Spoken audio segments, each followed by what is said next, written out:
Hello guys, আমাদের মা মেয়ের ব্লগের নতুন একটা ভিডিও নিয়ে চলে এলাম। ওখানে তো আমি রেডি হয়ে গেছি, তারপরে আমার সোনা মাকেও রেডি করে নিয়েছি। চলে এলাম রাম পুজোতে। রাম পুজোয় এসে দেখি সবাই মাথায় হনুমানের গদা ঠেকিয়ে দিচ্ছে, তাই আমিও মাথায় গদা ঠেকিয়ে নিলাম, মেয়েকেও ঠেকিয়ে দিলাম। তারপরে দেখুন এখানে নাচ গান প্রচুর পরিমাণে, সবাই আনন্দ করছে, প্রচুর ভিড় হয়েছে। এইসব দেখে টেকে চলে এলাম খাবারেতে।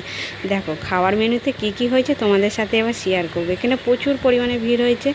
আমার সোনা মাকে তার বাবা কোলে নিয়ে আছে। তারপরে চলে এলো ভাত, ডাল, আলু ভাজা দিয়ে মেখে আমি খেতে শুরু করে দিলাম।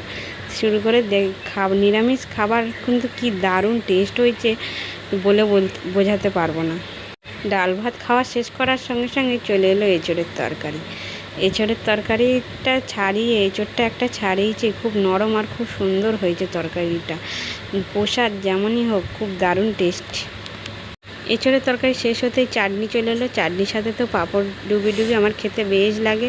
পাঁপড়ের পর চাটনি পাঁপড় খাওয়ার পর চলে এলো বোঁদেটাও খেয়ে নিলাম, হেভি লাগলো। আর প্রচুর পরিমাণে গরম পড়েছে, দেখো আমি ঘেমে যাচ্ছি। ভিডিওটা ভালো লাগলে পাশে